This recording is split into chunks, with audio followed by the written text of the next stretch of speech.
Hello everyone. जैसा कि आपको पता है स्टूडेंट कि लास्ट जो वीडियो था वो चैप्टर नंबर सेकंड से था, फ्लावरिंग प्लांट में रिप्रोडक्शन से रिलेटेड। अब ये वीडियो जो है आपके चैप्टर नंबर थर्ड है और ओल्ड बुक के अकॉर्डिंग चैप्टर थर्ड है, न्यू बुक के अकॉर्डिंग बात करें तो चैप्टर नंबर सेकंड है, जिसमें हम बात करेंगे ह्यूमन रिप्रोडक्शन की, यानी मानव जनन की। तो बेटा जैसा इसका जो वेटेज है अभी जो दिया है ब्लूप्रिंट उसके अकॉर्डिंग, तो हाफ मार्क्स के 2 क्वेश्चन आ सकते हैं और एक 3 मार्क्स का क्वेश्चन भी आ सकता है, यानी लगभग 4 मार्क्स जो है उसका वेटेज है इस चैप्टर का।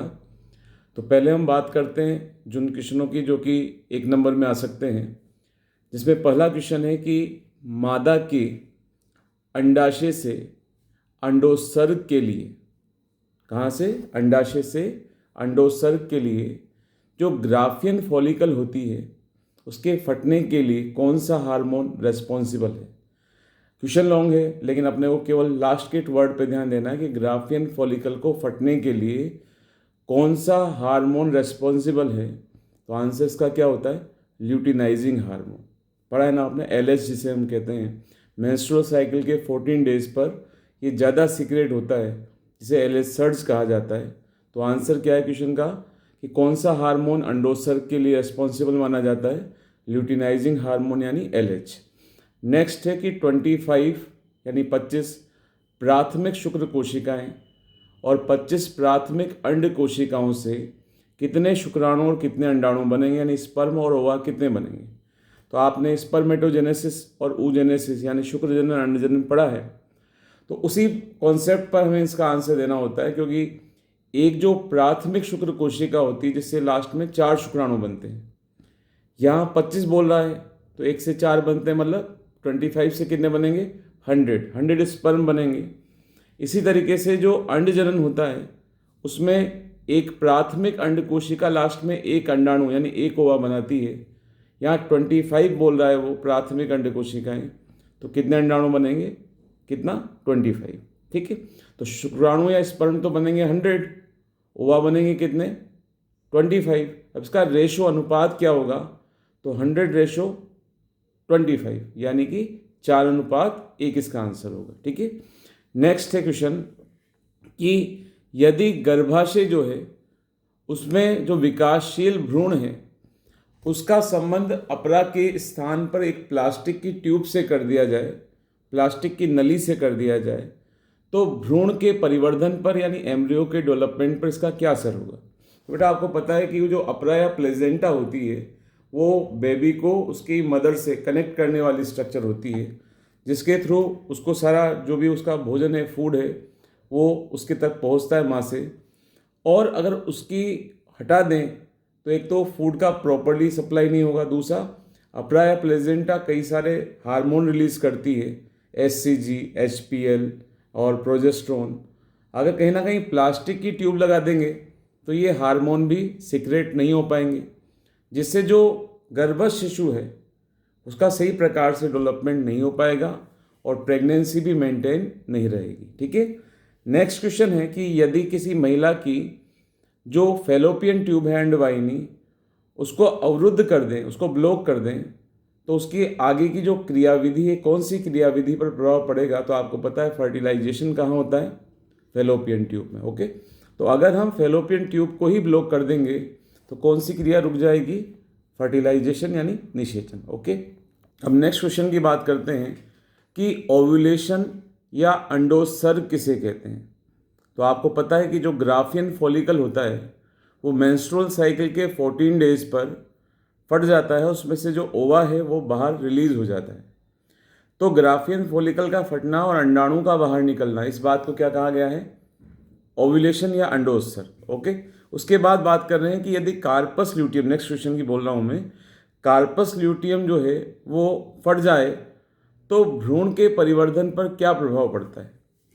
तो आपने पढ़ा है कि कार्पस ल्यूटियम जब तक रहती है तो उससे हेवी अमाउंट में क्या रिलीज होता है? प्रोजेस्टेरोन, जो कि प्रेगनेंसी को मेंटेन रखने में मदद करता है। यदि वो कार्पस ल्यूटियम किसी कारण से डैमेज हो जाए तो उसका हार्मोन का जो लेवल है वो मेंटेन नहीं रह पाएगा, जिसके कारण क्या होगा? प्रेगनेंसी जो है वो एंड हो जाएगा उसका, या हम कहें एबॉर्शन या गर्भपात हो जाएगा, और साथ साथ नया मेंस्ट्रुअल साइकिल भी स्टार्ट हो जाएगा। ठीक है। नेक्स्ट है कि एक ऐसी महिला, एक फीमेल है, एक स्त्री है जिसको आगे गर्भावस्था नहीं चाहिए, मतलब उसके घर में ऑलरेडी 1 या 2 बच्चे हैं और वो नहीं चाहती कि वो महिला दोबारा किसी संतान को जन्म दे, तो कौन सी ऐसी विधि को अपनाए कि आगे संतान उत्पत्ति ना हो। तो आप जानते हैं 4th चैप्टर में भी हमने पढ़ा है इस बात को कि जो ट्यूबेक्टोमी होती है, जिसे महिला नसबंदी भी कहते हैं, वो एक प्रभावी विधि मानी जाती है क्योंकि उसमें फेलोपियन ट्यूब को कट करके बांध देते हैं। ओके। अब नेक्स्ट क्वेश्चन है कि ग्राफियन फॉलिकल जो होती है या ग्राफियन पुटक भी जिसे हम कहते हैं, उसमें अंडोत्सर्ग के बाद कौन सी स्ट्रक्चर बनती है। अभी जैसा क्वेश्चन था उसी का एक क्वेश्चन चेंज करते हुए क्वेश्चन है कि ग्राफियन फॉलिकल जो है वो फट जाए, उससे अंडाणु बाहर निकल जाए, तो कौन सी स्ट्रक्चर बनती है। तो उस स्ट्रक्चर को हम क्या कहते हैं, कार्पस ल्यूटियम या पीत पिंड, उसका फॉर्मेशन हो जाएगा। नेक्स्ट है कि कोलेस्ट्रम या प्रथम स्तन्य या खीस क्या होता है। तो जब बच्चे का जन्म हो जाता है, बेबी का बर्थ हो जाता है, उसके बाद शुरुआती कुछ दिनों में जो गाढ़ा पीले रंग का दूध स्रावित होता है, जिसमें एंटीबॉडी की काफ़ी हाई अमाउंट होता है, जो बच्चे को शुरुआती अवस्था में बीमारियों से बचाता है, उसी गाढ़े पीले रंग के दूध को, जिसमें एंटीबॉडी काफ़ी अमाउंट में होते हैं, उसी को क्या कहते हैं, कोलेस्ट्रम या खीस कहते हैं या प्रथम स्तन्य कहते हैं। काफ़ी इंपॉर्टेंट क्वेश्चन है बेटा, इस पर ध्यान दीजिएगा, है ना। नेक्स्ट है कि आतर्व चक्र या मेंस्ट्रुअल साइकिल के दौरान अगर गोनेडोट्रोपिन हार्मोन का स्रवण धीरे धीरे क्या हो जाए, कम हो जाए, मतलब उसका लेवल धीरे धीरे कम हो जाए, तो उसका क्या इफेक्ट पड़ेगा। तो होगा क्या कि जो फॉलिकल होते हैं उनकी ग्रोथ पर इसका असर पड़ेगा अगर हार्मोन लेवल कम हो जाए तो। ओव्यूलेशन का जो प्रोसीजर है, वो ओव्यूलेशन का प्रोसीजर है, अंडोत्सर्ग की क्रिया भी इस हार्मोन की वजह से क्या हो जाएगी, कम हो जाएगी। और ओव्यूलेशन प्रॉपर्ली नहीं हो पाएगा तो कार्पस ल्यूटियम भी नहीं बनेगी, और कार्पस ल्यूटियम नहीं बनी तो प्रोजेस्टेरोन का स्टोन भी क्या हो जाएगा, कम हो जाएगा। नेक्स्ट क्वेश्चन की बात करते हैं कि यदि एक शुक्राणु है, उसका एक्रोसोम डैमेज कर दिया जाए, यानी स्पर्म का आगे वाला पोर्शन जिसे एक्रोसोम कहते हैं, उसको नष्ट कर दें, तो कौन सी क्रिया इससे प्रभावित होगी। तो आपको पता है कि जो एक्रोसोम होता है उससे कई सारे एंजाइम रिलीज होते हैं, एक्रोसोमिन, एक्रोसिन, हाइल्यूरोनिडेज। ये एंजाइम क्या करते हैं, अंड झिल्लियों को गला देते हैं, जिससे निषेचन की क्रिया हो जाती, फर्टिलाइजेशन। अगर इसी को डैमेज कर देंगे अपन, तो फिर क्या होगा, निषेचन नहीं हो पाएगा। ओके। अब नेक्स्ट क्वेश्चन की बात कर रहे हैं, ये भी एक इंपॉर्टेंट क्वेश्चन हो सकता है बोर्ड में, कि स्टेम सेल या स्टेम कोशिकाएं क्या होती हैं। तो जो गैस्ट्रुला अवस्था होती है, उस अवस्था से पहले ब्लास्टुला अवस्था की बात पे आ रहे हैं हम, वहाँ पर इनर सेल मास होता है, आंतरिक कोशिकीय समूह।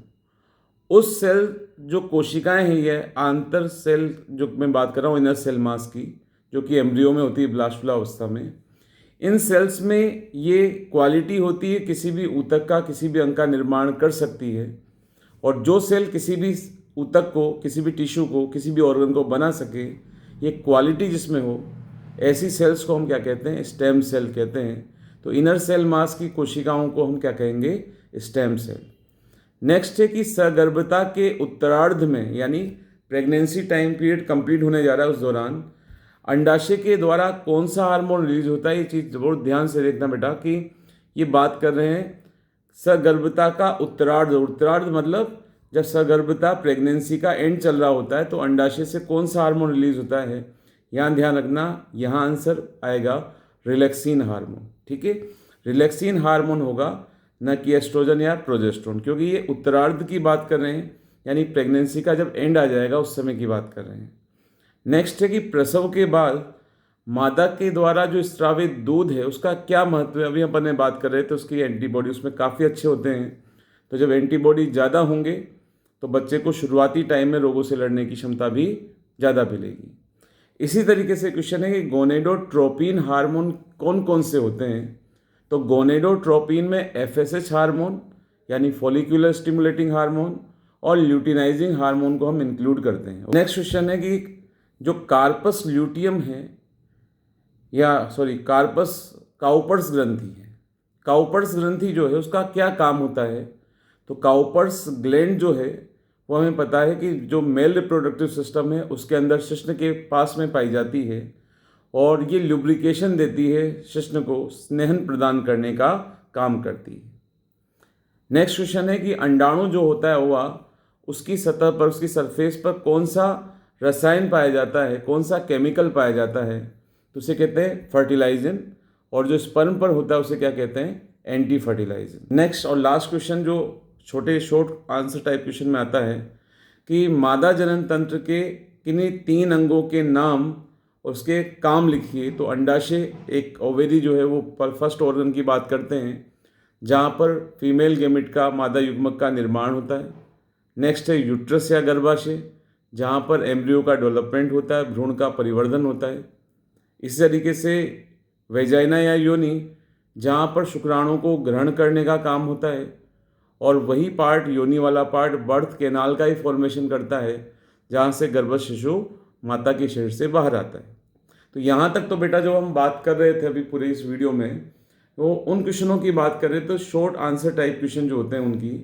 लेकिन अगर 3 नंबर में कोई क्वेश्चन 3 मार्क्स में आता है यहाँ से, तो क्या क्वेश्चन आ सकता है, तो उनकी हम बात करने जा रहे हैं। थोड़ा ध्यान से इस बात को समझिएगा। हो सकता है कि क्वेश्चन जो बोर्ड में आए हुए हैं उनमें से कोई रिपीट हो जाता है। तो क्वेश्चन आया हुआ है कि शुक्र जनन या स्पर्मेटोजेनेसिस क्या होता है, इसकी प्रक्रिया को समझाइए। यानी आपको स्पर्मेटोजेनेसिस बताना है और किस स्पर्मेटोजेनेसिस होता है उसके बारे में डिटेल करनी है। इसी तरीके से oogenesis या अंडजनन क्या होता है, इसकी प्रक्रिया को समझाओ। और इसी से जुड़ा हुआ एक टॉपिक और होता है कि मेंस्ट्रुअल साइकिल या आतर्व चक्र से आप क्या समझते हैं, इसके बारे में शॉर्ट नोट बनाओ या आप इसका डायग्राम भी बना सकते हो।